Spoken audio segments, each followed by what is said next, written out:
Hey kids, what time is it? Adventure time! And kids, what time is it? Adventure time! This is going to be a new adventure of a different sort. We are actually heading down to Las Vegas, and we're going to be picking up a new Tesla Model Y. Now I'm going to take you down to my office, and I'll show you my pros and cons list of why we chose to buy a Model Y at this time. Today's story was quite the emotional roller coaster that began at the Cybertruck delivery event on November 30th, when our expectations for the Cybertruck were dashed, mostly because of the loss of the sixth seat, which we require, but also the dramatic price increase. We're no stranger to Tesla's way of doing business, and I was following the rumors closely, so I wasn't surprised, but it was still disappointing nonetheless. When we purchased our used 2015 Tesla Model S 85D with free unlimited supercharging and 63,000 miles on it already back in May of 2019, we fully expected to continue driving it for many years to come, perhaps to the end of its useful life, which, according to my research, could potentially be 400,000+ miles. Over the last 4.5 years, we've put just over 70,000 miles on it, the majority of which were accrued during our many road trips documented here on our channel. Over that time, the range of our Model S has declined a little bit, and according to the Scan My Tesla app, just a couple of weeks ago, we have only lost 5.1 kilowatt hours of energy storage, which out of the original 77 kilowatt hours of usable storage, we still have 93.37% of the range, as when it was new, and we now have 136,000 miles on it. Despite losing 6.6% of the battery storage, it still has enough rated range at 250 miles to take on road trips, which we've still been doing, such as when we drove it 4,452 miles through 7 states, which I'll link to in a card above. The biggest pain point in slowing us down on our road trips is the supercharging speeds, which have declined noticeably from what they were when we first purchased our Model S. It's difficult to cite a specific rate since it's a charge curve and the charge rate is always changing, but in short, it will only peak at 130 kilowatts for a very brief second in perfect conditions, where the newer Teslas can peak at 250 kilowatts and stay there for a good 30% of the charge from what I've heard, whereas our Model S quickly drops down below 100 kilowatts and continues to decline from there. That being said, I wasn't overly concerned about the declining supercharging speeds because the Cybertruck was imminent, and being a day one reservation holder, I anticipated being able to get ours soon, and then would switch to road tripping in it. When I learned it would not work for us at this point in time, and no word on whether they will add the sixth seat option back in the future, I did some research and found that the Model X took nearly 2 years to offer 7 seats, and the Model Y took 9 months. Even if it could fit our family, the price per mile of rated range is abysmal compared to their original stated pricing. For the longest range versions, the price went from $139 per mile of range for the tri-motor at the unveiling in 2019 to $235 for the dual motor at the delivery event in 2023. If you add on the range extender and ignore the loss of bed space and payload, the price per mile decreases to $204, with 475 miles of rated range. These prices don't include sales tax, all the other fees, or the $7,500 tax credit. Clearly, the dual motor with the range extender has the lowest price per mile of range. If while towing a travel trailer RV it gets half the range, then 235 miles is doable for us, but all of this is just a thought experiment if it can't seat our family of 6. Frankly, these new specifications are what I expected 4 years ago at the unveiling in 2019, and clearly the setting of expectations 4 years ago was a huge fail, and they shouldn't have announced the pricing and range. Now, 4 years later, the specifications do fit in with the existing electric trucks on the market, all of which didn't exist 4 years ago. But this video is not about the Cybertruck specifically, so I'll just leave it at that. As I was contemplating the Cybertruck pricing and specifications, I remembered an email that Tesla had sent me back on October 20th, offering to transfer our free unlimited supercharging from our S to a new S, X, Y, or 3. I hadn't really given it much heed back in October because I was fully invested in purchasing the Cybertruck, which we've been saving for these last 4 years since the unveiling.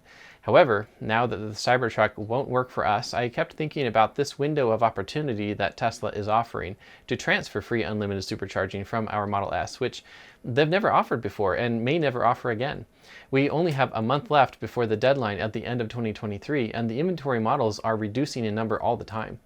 I brought up the opportunity to Jessica and we talked about it for a couple of days. Then we decided to go to the local Tesla showroom to test drive a 7-seater Model Y. This was certainly an eye-opening reminder of how different the Model Y is compared to our nearly 9-year-old Model S. There were certainly lots of pros and cons. The Model Y drives well and has some advanced features that our Model S doesn't have, but there are also some features our Model S has that the Y doesn't, such as the display behind the steering wheel or a much larger MCU screen in the center. The pros and cons are important, but the price also comes into play, and we have never purchased a brand new vehicle before because I avoid their initial depreciation. However, in this case, in order to transfer the free unlimited supercharging, it would have to be to a brand new Tesla. I, of course, had already looked at the Tesla pricing on their website, so I commenced discussions with a Tesla sales employee to find out more specifically what the numbers would be for us to buy the Y. I started out the conversation clearly that we were only considering this due to the free supercharging transfer offer, and we looked through the Model Y inventory available in our area, and the cheapest one we found was down in Las Vegas, which is 398 miles south of where we live. The sales guy said we'd be able to get the discounted price of it being an inventory model, plus the $1,000 discount for our Cybertruck reservation. We went home with this information, contemplating the decision, and I made this pros and cons list, which is specifically us comparing our Model S to the Model Y, of course, and I left out some features I just don't care about. So the pros would be the opportunity to transfer free unlimited supercharging, obviously, to a vehicle that can charge much faster. Plus, it has 81 miles of additional rated range. Then there's the advantage of getting the $7,500 tax credit, of course, plus the Cybertruck reservation of $1,000. And then the Model Y would be a new vehicle, so it has now the new warranty, which is 4 years or 50,000 miles for the basic warranty, and then 8 years and 120,000 miles for the powertrain. And it's resetting the odometer to 0 on our free unlimited supercharging feature. And our Model S currently has 136,000 miles on it, like I said. The Model Y has a dash cam feature, which I highly value in case an accident ever occurs. Plus, it has Sentry mode, which I highly value as well in case anything happens to the vehicle while it's parked. Plus, I can look at the video live streaming from the car to my phone, which is kind of a cool thing to have. Both vehicles have third row seats, but the Model Y third row seats are forward facing, which is better for interaction and ventilation. I installed fans for our Model S rear facing seats, but it's not as ideal as the Model Y setup. The Model Y has up-to-date software, including side cameras for blind spot monitoring when the blinker is used, and lots of other differences in software, most of which are an improvement, but not all of them. The Model Y has USB-C ports, 2 in front and 2 in the rear. This is a minor improvement because we currently use a 12-volt inverter in the front of the car, and then I have a smaller inverter that I added in the back of the car. The Model Y has 2 wireless charging spots in front though, which is more convenient, and it's just a nicer, cleaner way of charging your phone. The Model Y has middle row heated seats, which our Model S does not have, and it has a heated steering wheel, which is a nice to have. The Model Y has HEPA air filtration, which is much better than our Model S, and it has the full self-driving hardware, so we could now have the option to buy full self-driving in the future if we want to, which we would most likely just purchase it for a month when we go on a long road trip. It has the autopilot software updates that, in theory, will improve autopilot over time versus our unchanging 1.0 autopilot from Mobileye. The towing capacity increases from our Model S aftermarket tow hitch, supporting 2,000 pounds, to the Model Y, which is 3,500 pounds. And then the wiring goes from a 4-flat to a 7-pin connector, which is not a big deal. Then there's access to the much larger accessories aftermarket for the Model Y and Model 3. And then there's the ability to use the CCS charging stations if that ever was a need, which is unlikely based on our experience so far, but is still a possibility with the Model Y. The Model Y has more storage. With 6 passengers, due to the configuration of the third row in the Model S being in the trunk area, we can't just load it up with luggage since the children are there. In the Model Y, there is actually more storage space when using the third row compared to our S. The Model Y has updated hardware, so we get more new features in the software updates versus the S rarely gets new software features anymore. Now here's the cons. Our supercharging switches to no longer being tied to the vehicle as it is with our Model S, and is instead only tied to the time that we own the Model Y, which Tesla has coded from SC01 to SC05 if you're familiar with that.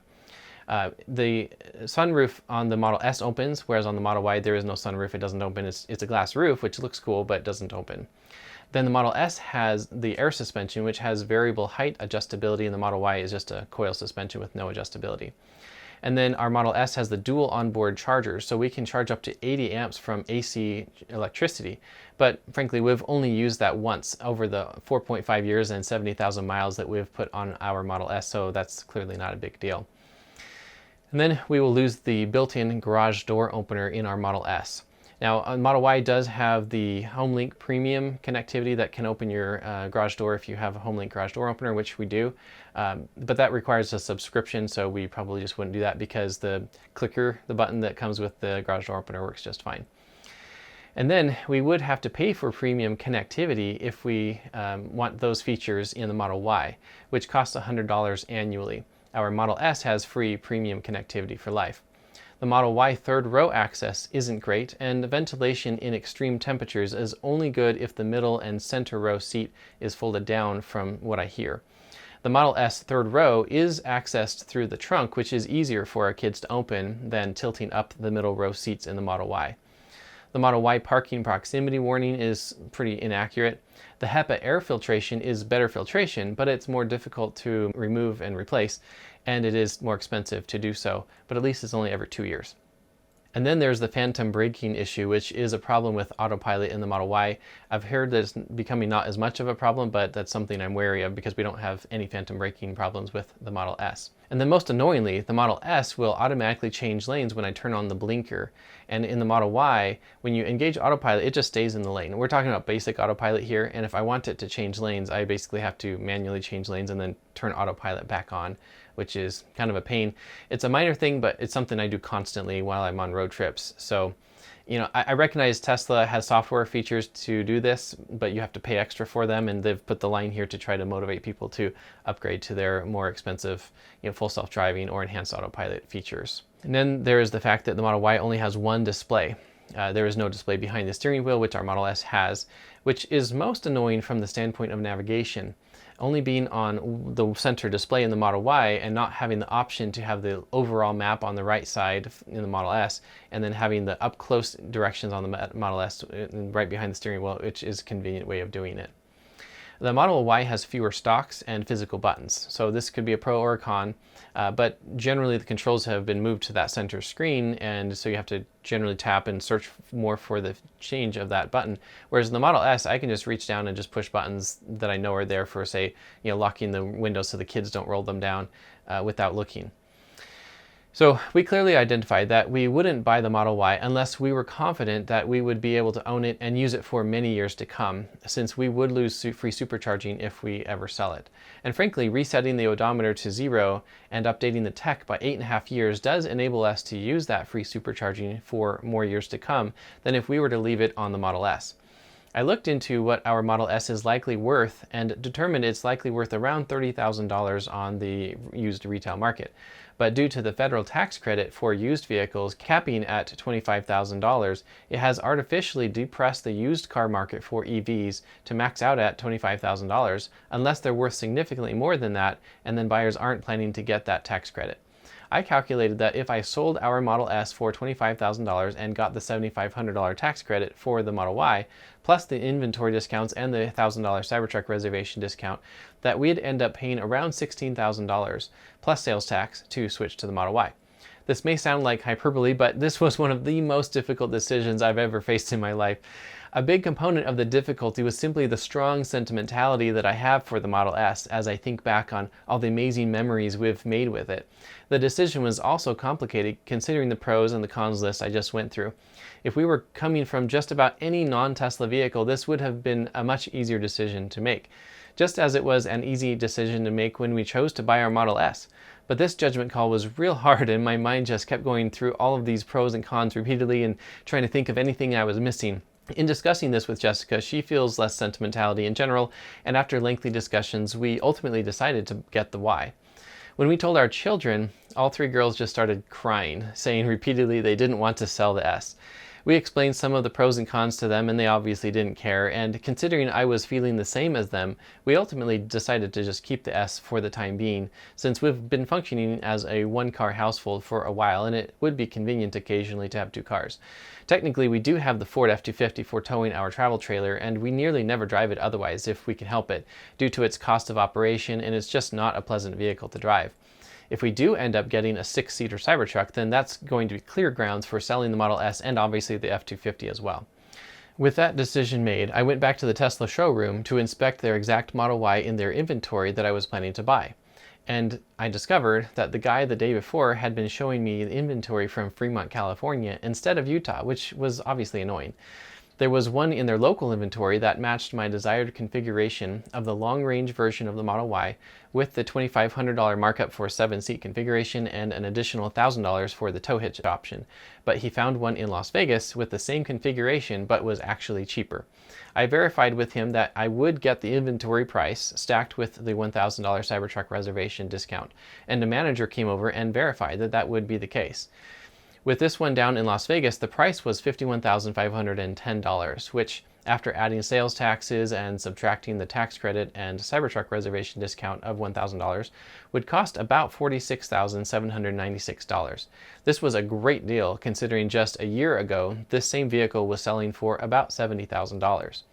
There was a Model Y with the same configuration at our local showroom, but considering this one was cheaper down in Las Vegas, and the Tesla employee assured me that the inventory price would be what I could buy it for, I decided to go to Las Vegas to buy that one at the cheaper price. After checking with Jessica to make sure she was fine going on an impromptu road trip to Las Vegas, I ordered that inventory Model Y right there in the showroom. The Tesla employees told me to proceed with going through the rest of the ordering process in the app on my phone, so I did that, going through a couple of steps, including most importantly, the part where it asked me if I wanted to transfer Unlimited Supercharging, and I made sure to press yes on that. The app then kept erroring out on the next step, and after a lot of trying to figure out what was going on with multiple Tesla employees, they figured out it was likely a problem caused because Jessica had not yet created an account and added her own information into the order. So I called her and had her do that, which, after force quitting the Tesla app and then going back into it, it finally let me continue going through the Model Y order setup. Then I got to the final screen to pay for it, and the price was wrong. I showed that to them, and after the next 2 hours, they investigated and had additional people in the back rooms look into it and had me reinstall the Tesla app. And in the meantime, I got no less than 6 Tesla order updates with the pricing fluctuating up and down. And I showed them each time I got a new PDF. And finally, on the 6th one, showed up the expected price on my phone matched with that order update email. I then tried to pay with the mobile app, but it kept erroring out. I like technology more than the average person, and I have a lot of experience in my career with technology, having errors and troubleshooting through issues. However, at this point, I was appalled that their Tesla employees have so little ability to manually work around their technology failures. I told them that I would just pay the final payment when I picked up the Model Y in Las Vegas, and I had them email me a PDF copy of the order page that they had on their screens as further verification, since I was wary of the computer randomly changing the price on me again. Finally, after that ordeal, I headed home, and the next day we drove to Las Vegas. Looking at the agenda, the car has us stopping at the Nephi Supercharger, and then Beaver, and then Mesquite, and then would get to the Tesla showroom at 4:21 p.m. So I'm not totally sure how this is going to play out, if we're going to actually need to do all of that. And the total drive, as you can see here, according to Google, if we weren't charging, it would be 5 hours and 46 minutes and 395 miles. So let's get on the road and see how it goes. And you can see that our Model S is charged up to 99%. I'm not totally sure if we're going to need to stop at the Nephi Supercharger or not, and so we'll play it out by ear and see how it goes. We've now been driving for several hours, and you can see down here that our battery is down to 6%. And if we look over here, the car is estimating that we will need to go for another 5 minutes to get to the Beaver Supercharger. So we ended up being able to skip the Nephi Supercharger, and I've just been driving moderately conservatively, and we're getting there at 5%. This has gotten as high as 12%, but I sped up a little bit and it came back down. There's a little bit more wind, I think, as well. This is what our energy has looked like over the past 30 miles, and so it's pretty high right now, but it was as low as around 350 watt hours per mile. And if you look at our trip graph, you can see here the deviation of the green versus the gray. The gray was the predicted amount of energy, and the green was what we were actually at. I've plugged in at the supercharger here, and we're ramping up 128, 130, yay! So we're getting to the theoretical maximum of our Model S and what it can achieve supercharging, and it's actually holding it for a lot longer than normal. So I'm relatively impressed. We're at 5% right now. Oh, 131, look at that. So this is as good of a supercharger session right at the beginning that I've ever seen in this car. So it's estimated we have to be here for an hour and 20 minutes simply because I haven't routed us yet to our actual destination. So I'm going to go ahead and do that. And now it's estimating that we will be here for 45 minutes. So over here it's showing the 40 minutes, and then we will be charging again at the Mesquite Supercharger down in Nevada, and then it will get us to the showroom. Typically what we do is we go just to the next supercharger, and you can see over here on the map there's one actually in Cedar City. That's closer than we really need. So we might charge here at the St. George Supercharger and then go straight to the destination in Las Vegas.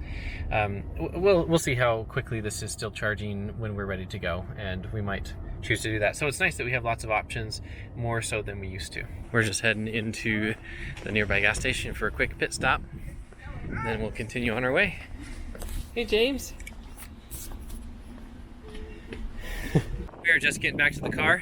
Let's check on it. Let's see how much slower it is now charging already, which is the biggest limitation that we've experienced. Is this car now decreases its charging speed relatively quickly. So here you can see it's already down to 88 kilowatts. We're up to 28%, and it's now saying 30 minutes. And we've only been here, I don't know, 5 minutes probably. I've now redirected us to the St. George Supercharger, which is a V3 installation, and it's right off the freeway. It's a new one. And we're right now only going to be negative 3% arrival. So I think we're just going to go ahead and go there. It'll be faster overall, which is the normal convention with these older Teslas. Having to wait for them to charge at the higher end of the battery state of charge is really long. So we're just going to go to the St. George. Once this gets to about 10%, maybe 15%, we'll unplug and go, and then we'll probably charge there just enough to get to Mesquite and then go to Las Vegas. We've now been here for 21 minutes, and it's basically about to say that it's time to go. You can see we're up to 47%, and we're at 58 kilowatt charge rate, and that is really where this older Tesla struggles, and that's why we're replacing it. This is one of the biggest reasons, besides of course free supercharging, but being able to have free supercharging on a much faster charging car. This is 58 kilowatts, and the newer ones would probably still be, I don't know, we'll find out, but around 200 kilowatts perhaps at 48%, maybe 150. Well, I don't have much experience with them, so that's what we're going to be getting. And so now it has us getting to the St. George Supercharger at 14%, and so let's go. Oh, now it just barely warned me that it's time to go. I just wanted to point out something. This is a good example of what we got for that 21 minutes of charging on this car.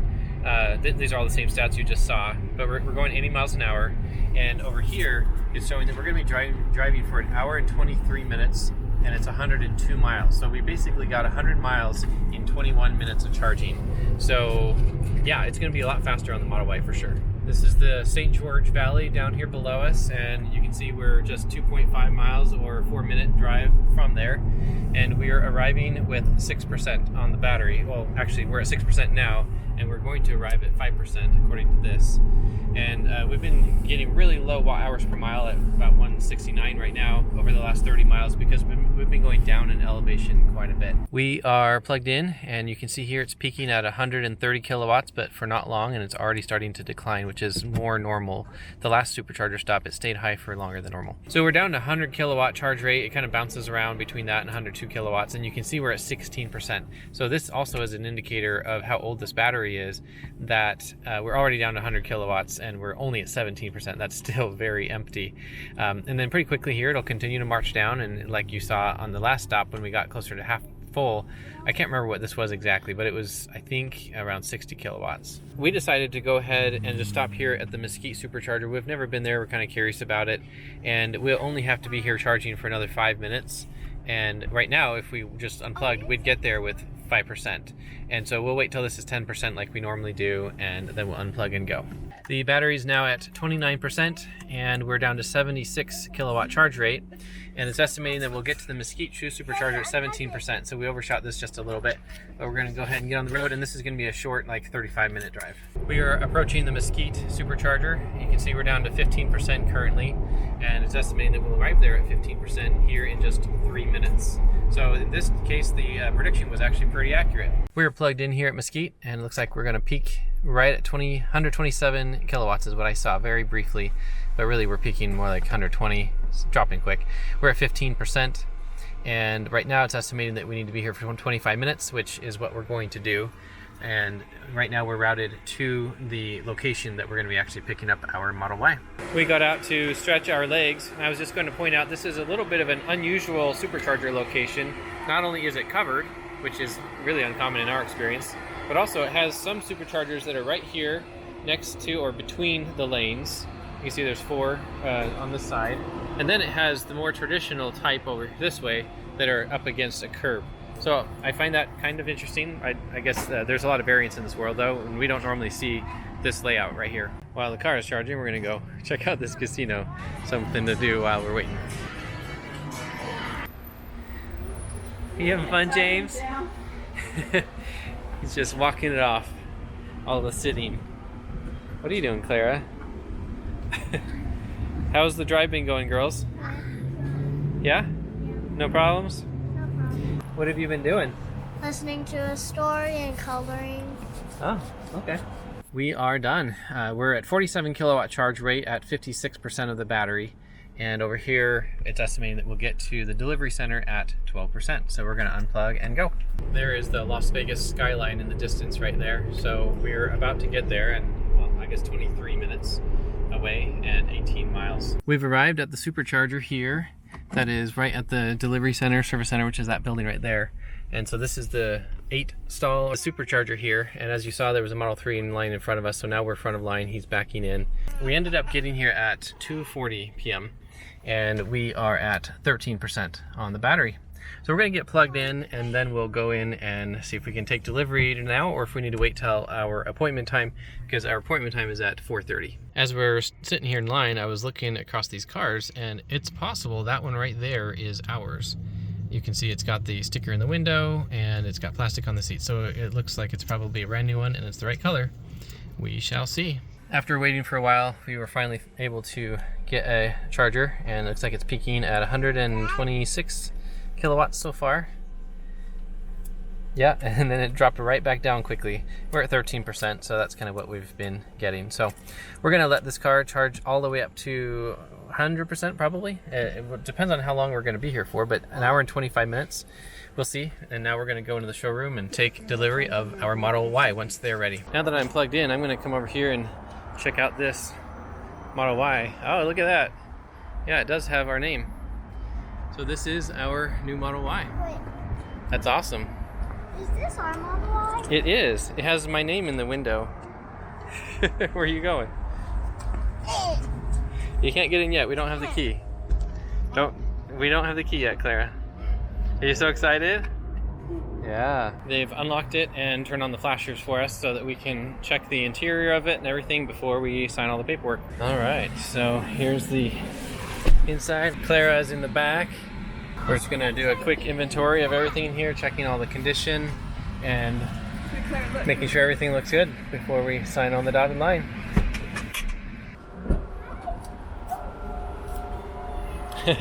Looks like the detailer left some of his stuff here. So we have the 7-seat configuration.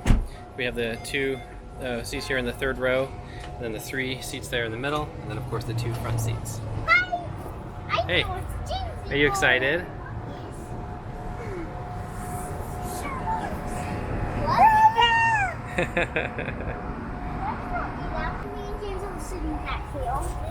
What do you think, Lucy? I put the car into service mode so I can check all of the details before we sign the paperwork. I just wanted to see what all the details look like in here. After inspecting our Model Y, we went through the purchasing paperwork, and after giving them the final payment and everything, they were about to walk us out to the car, and I remembered having seen online someone had a paper form that they had signed to commit to transferring over the free supercharging, and I hadn't seen that. I brought that to the attention of our sales advisor, and he said something to the effect of, let me look into that, and he walked into a back room.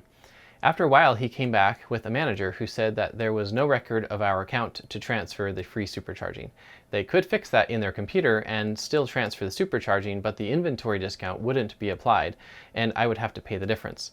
I asked how much of a difference, and they calculated an additional $3,378. I argued with them on this for a while, that I had been promised this price and I had documentation of that price, and that I had done everything within my ability to verify this price was compatible with the free supercharging transfer, and the mistake was on Tesla to train their employees better, and that they should honor their quoted price. They kept insisting that they have no ability to make any judgment calls on this matter to sell it to me for an agreed upon price, and that only people in corporate can make that call. At this point, it was approaching closing time, and he wasn't sure if he would get a response today because they can't directly call anyone at corporate, and that they only have the ability to send emails, which I kind of find absurd, frankly. To make matters worse, he admitted that we were not the first customers to come down from Utah to pick up a car in Las Vegas where they were transferring free supercharging and being charged an overage. The most recent example had just happened earlier that day. In fact, over the last couple of weeks, he said there had been 5 instances of this. So clearly the employees up in Utah are not being informed, which I find completely unacceptable. I told them that we would wait, and wait we did, for 2 hours in their waiting room. Okay, Model Y, dance, dance, dance, dance, dance, dance, dance, You silly girls. Luckily, they have coloring books, and Jessica had brought food with us. Alas, this wait was to no avail, as the manager in the end told us that corporate was willing to lose us as customers to maintain their pricing policy. After all this hassle and betrayal, I was mad enough that I wanted to just walk away from the deal, to not reward a company for such stupidity. But I knew that was my pride talking. We talked as a family about what we wanted to do, and some wanted to pay the extra money and still buy it, and one was crying, not wanting to buy the Model Y because she didn't want to sell our Model S someday. I knew if we drove away from this deal, some of the kids would be crying for not getting it because they were now excited about it. We had already wasted 800 miles round trip of driving over 2 days of our time driving there, where instead, if the Utah employees had not misled us, we could have just paid the exact same price for the exact same configuration right there near our house. We decided to go ahead and buy it and pay the $33.78 price increase, but I told the manager I'd appreciate something for our troubles. He offered a mobile connector, and I said that a wall connector would be nice. He said the service center was already closed, so he couldn't give it to me right then, and he would add to my account for the Utah service center to give me a complimentary wall connector. I then proceeded with attempting to pay the $3,378 price increase, and of course their app still had errors and wouldn't accept the payment. So they had to set up an alternative online payment method since they don't even have a card scanner in their building. Girls, what you doing? Eating a snack while you wait? We're getting all the finalized paperwork done and the adjustment, unfortunately. They also had problems getting the mobile app on my phone to present the supercharging transfer question again for me to select yes again to get it to transfer to the Model Y. From when we first arrived to finally drove away, it took a full 5 hours, and it was closing time at 7 p.m. Nevada time by the time our sales advisor walked us out to the Model Y to give us an introduction and help me to get set up with the phone since our Model S doesn't work that way. I really appreciated his help and understanding, and I will say that throughout this experience, the employees were all kind and well-meaning, but the rigid, faceless corporation is a terrible experience in order to have their amazing technology. And when I say amazing, I'm referring to their cars and not their mobile app when trying to order a car. Finally, in the darkness, he took a picture for us in front of our 2 Teslas, then we headed home. And we headed north to St. George, Utah, where we had accommodations lined up. We are at the Tesla store, and I'm just about to drive away in our brand new Model Y. We were here for many more hours than I anticipated because of the snafu with the pricing and all of that. But we've had to pay the difference, and now it's ours. So right here, while we're still in the parking lot and I'm on the Tesla guest Wi-Fi, I went ahead and signed up for TeslaFi. And so now we're going to be logging data from the very moment we're driving off of the lot. And as I showed earlier, this car has 4 miles on the odometer right there. So we're going to be right at the beginning logging all of the data with Teslafy on our road trip. I didn't notice this at the time, but the logging hadn't actually started with Teslafy due to some technical error on their end. They never told me what the details were, but you can see here in this email correspondence. The next morning I sent them a message because I wasn't seeing the logged data from the drive from Las Vegas to St. George. Then they fixed it the next morning. And in the car I have all of the girls with me, and then they're listening to an audiobook right now, so they don't hear me talking. And then James is with Jessica in the Model S, and she already left. Navigation is showing that it's going to be an hour and 51 minute drive, and that we're going to be getting there with 43% on the battery. We are leaving the showroom here with 99% on the battery now. It was at 100% for a while, but we've been sitting in here using the car, so it's gone down a tiny bit. And if we tap here, you can see it's showing 326 miles of rated range right now. Now this whole drive home, I'm going to be comparing the data between the Model Y and the Model S just to kind of further demonstrate the difference in technology. Obviously the Model S, it has a little bit less range and charges a lot slower, but it's still going to be kind of an interesting experiment to show that we're driving all exactly the same distance back and how different it is in the two different vehicles. I'm still new to this new technology and interface. I'm obviously already fairly familiar with Tesla's software and how things work, but this is different. There are different options here. So I've gone over all of that with the Tesla employees, and I think I have a pretty good idea of the differences now. And now I'm going to be just driving it for the first time and heading back to St. George, where we're going to stay the night tonight. We had expected to arrive there at around 6 p.m. and instead we got there at 10:34 p.m. Utah time. I drove the Model Y, which is a wonderful car to drive with smooth, powerful acceleration, and it's a more nimble car than our Model S. The suspension feels just as good to me as the air suspension in our S, and the forward visibility is better in the Y, but the rear visibility is about the same. Considering it's my first brand new car purchase, I would have expected to be excited, but in reality, I've never been so neutral about buying a car before. The hassle I went through being deceived and having to pay thousands of dollars more just took the joy out of it for me. I've arrived at the house we're staying at, and it's unfortunately fairly late, 10:45, and we ended up getting here at 41% on the battery. So it took 58% of the battery to drive this far. I've plugged the Model Y here into the standard household socket, so you can see here it's charging with pulling 12 amps, 116 volts, and that's 1 kilowatt, or it's rounded to 1 kilowatt. So we're going to see how much energy we get in the car overnight while we're here. We're at 40%, so let's see where it is in the morning. In the meantime, I am going to go drive the Model S over here to the nearby supercharger to charge it up while the battery is still warm. And I'm going to do that because it still has free supercharging, so might as well use it at the supercharger and get the free energy here at the house we're staying in. I'm now plugged in with the Model S at the supercharger, and it's estimating that I need to be here for 20 minutes. We're at 76 kilowatts. It peaked just over 100 and then went back down. I got here at 17%, and it's now at 20%. And so right now what I've done is I've only routed us up here to the supercharger at Hamilton's Fort, and the reason being is just that that's the closest one north of us, and so it's not going to take a lot of energy to get there.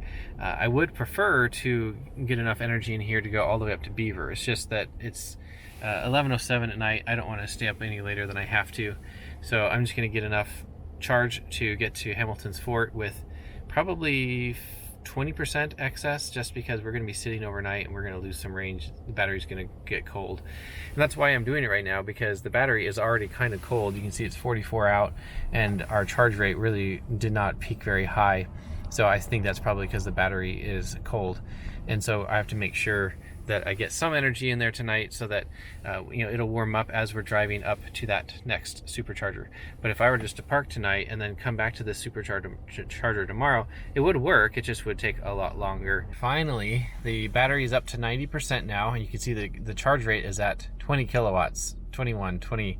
So it's quite slow at this point, and it would take 35 more minutes to get all the way up to 100%, but we don't need to do that because over here it's estimating that we'll get to the Beaver Supercharger with 20%, which is a great safety margin, and so we'll be able to have the car. It's going to take 3% to go back to the house I'm staying at tonight, and then it's going to lose a few more percent probably overnight as the battery cools off and whatnot. So we'll have probably about 15% safety margin to do this drive tomorrow, which is going to be 103 miles, which is not very far. I mean, it's only an hour and a half of driving, but it's a lot of elevation gain over the course of that drive all the way up there. So anyway, it's late. It's 12:17 a.m. So I'm gonna go to bed now after I get back to the house, of course. It is now the next morning and we're up to 52% on the battery. So it added 12% overnight, which is 9 kilowatt hours. I've now routed us to the Beaver Supercharger, which is where I wanted to go next.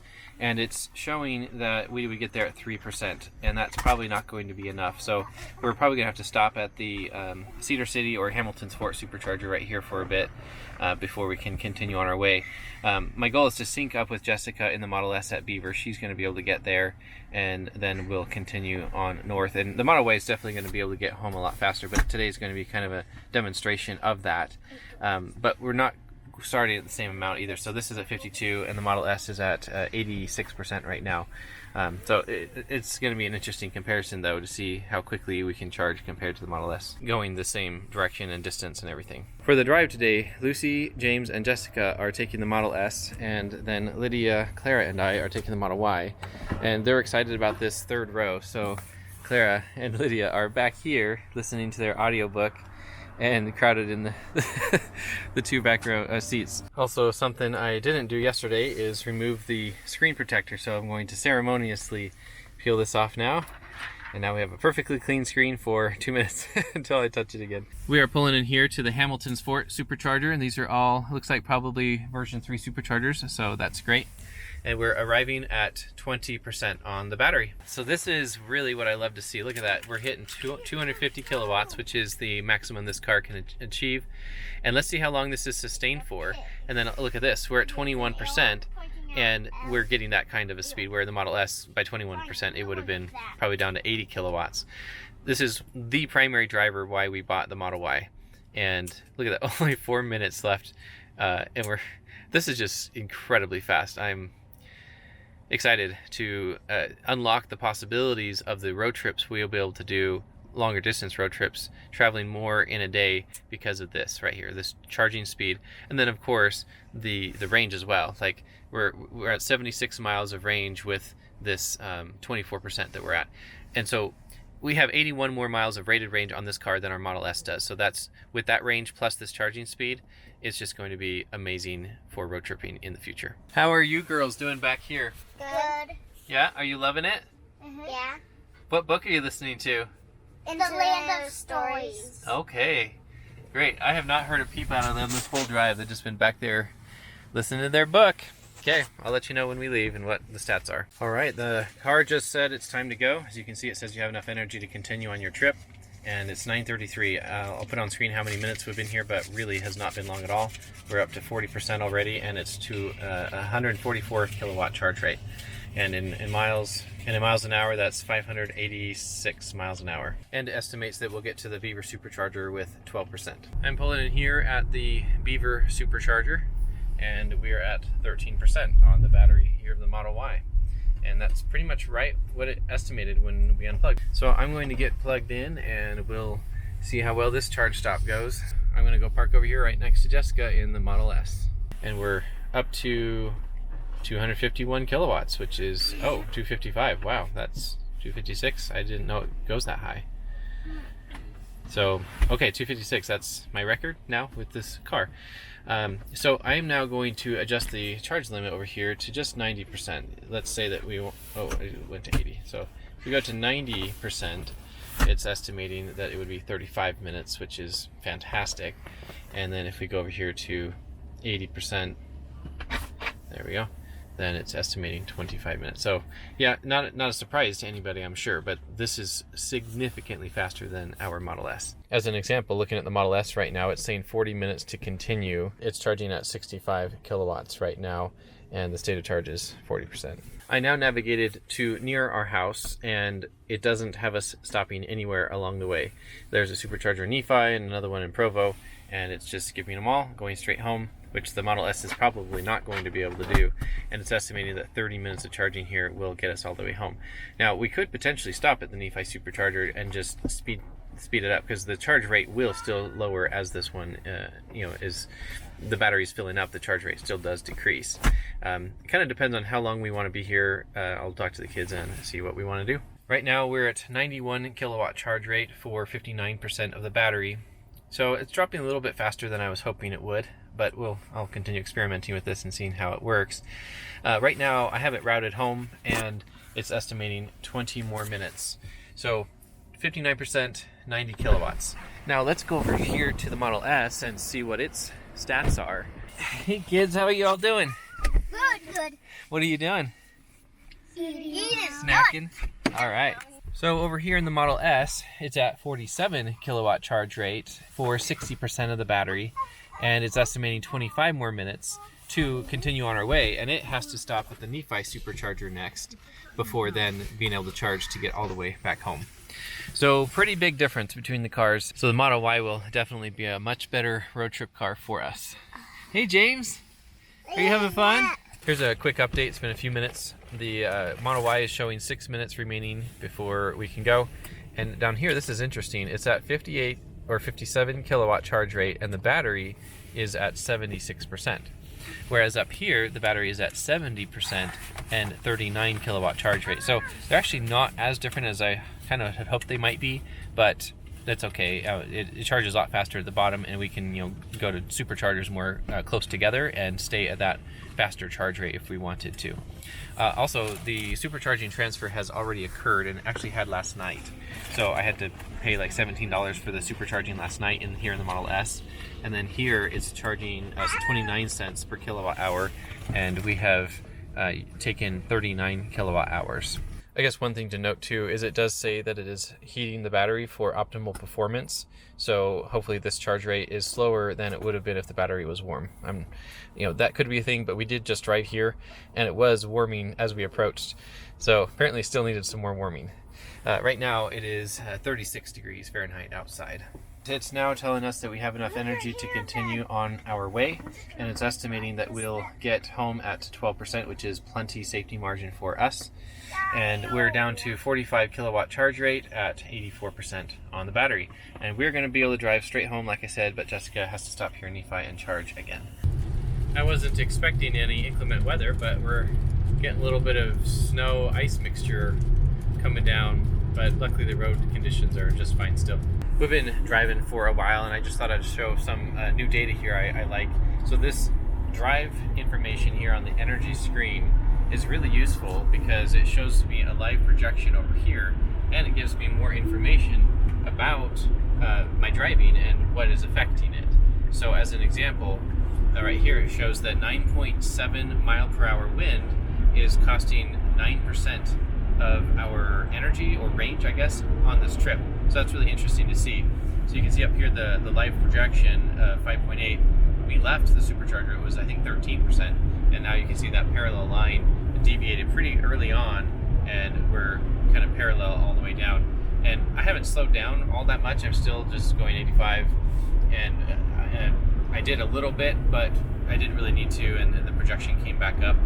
But that's close enough, so I'm trusting that will be accurate. So anyway, I just thought I'd show that little update. That's fun, how much more information that they have, because in the Model S, really this graph right here is all we get, which I like. I still like it here, but this gives us all of this driving information as well as park information of energy consumption while the car is parked, but that's not very relevant for us right now. Due to Teslify not logging data until our supercharger stop near Cedar City, I can't give total comparison stats between the Model S and Y for the entire drive home, but I can just for the drive between Beaver to home. The Model S stopped in Nephi and took 16 minutes to charge 23 kilowatt hours, which cost 43 cents per kilowatt hour and cost us a total of $9.89. The average charge speed was 77.5 kilowatts. The drive from Beaver was 173 miles, and the Model Y got home 31 minutes before the Model S. The difference is the extra time charging, plus the average speed of the Model Y was 81 miles per hour versus the Model S average speed of 79 miles per hour. If you're interested in collecting stats like this for your own Tesla, click on the referral code in the video description below and you'll get a 1-month free trial. Then after that, it's billed at $5 per month or $50 annually.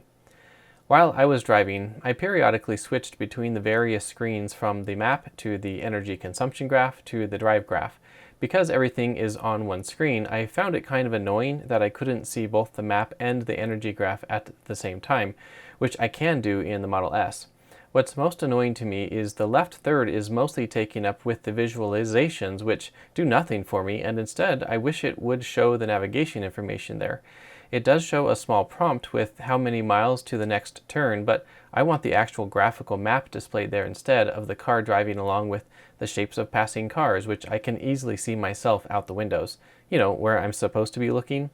I do like that now all information is easily shown in one time-lapse shot with no information hidden behind the steering wheel, but I wish the font was just a little larger to make it more visible in the time-lapse.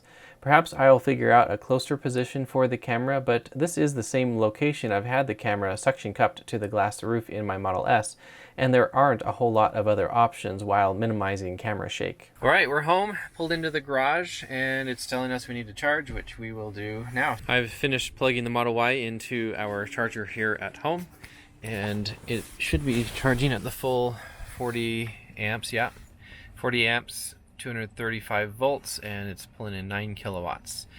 So we're at 6%, and I have the charge limit set to 90, so it's estimating that it will take 8 hours, and that's still kind of adjusting, but it'll take about 8 hours to fully charge the car. And that's about what our Tesla was. This battery is pretty close to the same size of battery as our Model S, actually. It just is more efficient, so it has more range. So in any case, that is our stats. Oh, we can look at this too. You can see for the current drive we just did, we drove for 2 hours and 10 minutes, used an average of 344 watt hours per mile, and then some other details here. And our odometer now is 408 miles. So we put 404 miles on it since we bought it yesterday. If we pull up the energy graph over here, this is what the final drive ended up looking like. You can see pretty quickly it deviated like I showed earlier, and then stayed pretty consistent all throughout that. So it took 78.8% of the battery to get all the way this far.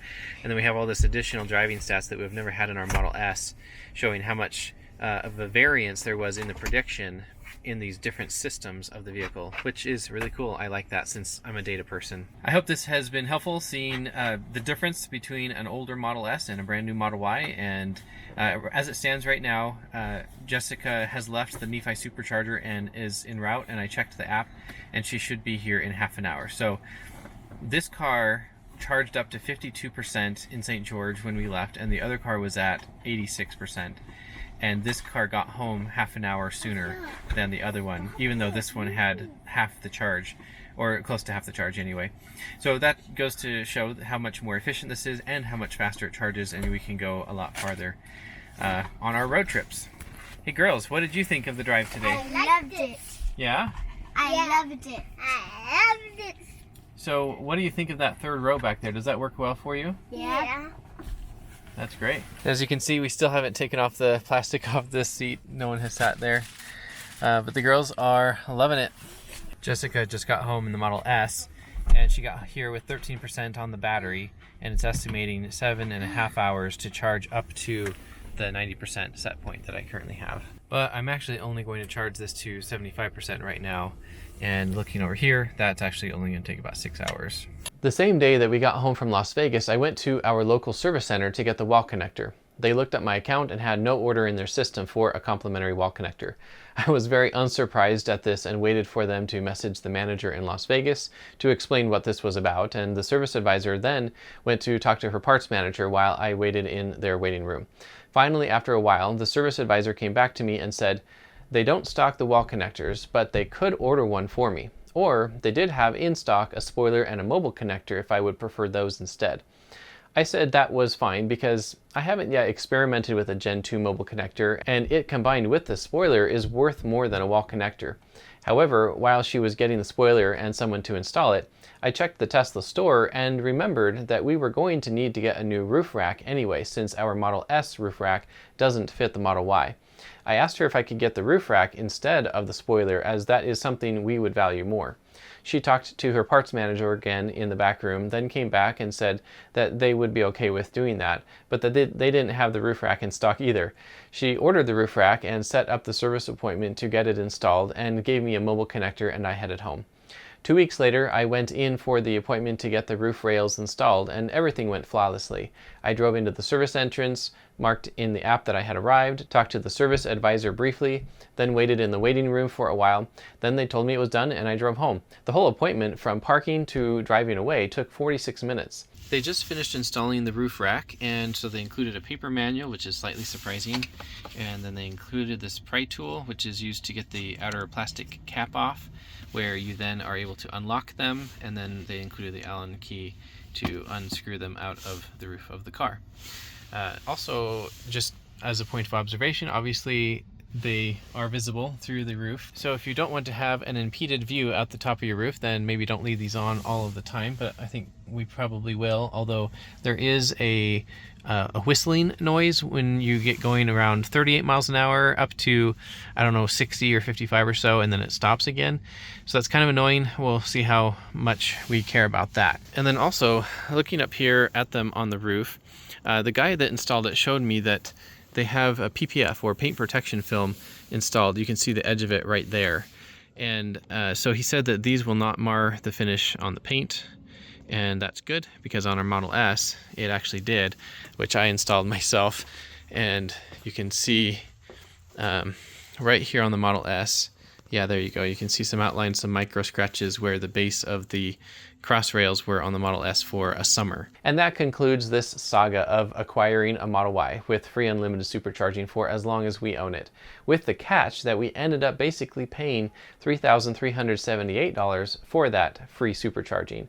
It could have been worse though, because they did honor the $1,000 Cybertruck reservation discount, just not the existing inventory discount. And since they threw me a bone and gave me the mobile connector valued at $230 before tax and the roof rack for $500 before tax, you could say I paid about $2,648 for the free supercharging. I would have purchased the roof rack eventually, but I wouldn't have purchased the mobile connector, since I already have lots of mobile connectors from various companies that I have reviewed here on my channel. At the average price of 35 cents per kilowatt hour of supercharging, it will take 7,565 kilowatt hours of supercharging to equal $2,648, which translates to about 25,219 miles of rated range. So we'll get to the break-even point eventually, and ultimately it will be an ongoing discount for having purchased the Model Y at this time, just not as good of a discount as I initially had thought it would be. In any case, we're happy with the Model Y now, and we have expanded capabilities to road trip farther and faster, so we're excited about that. We'll also have new accessory options for it, so subscribe for future videos now with the Model Y. Thanks for watching, and I will see you in the next video.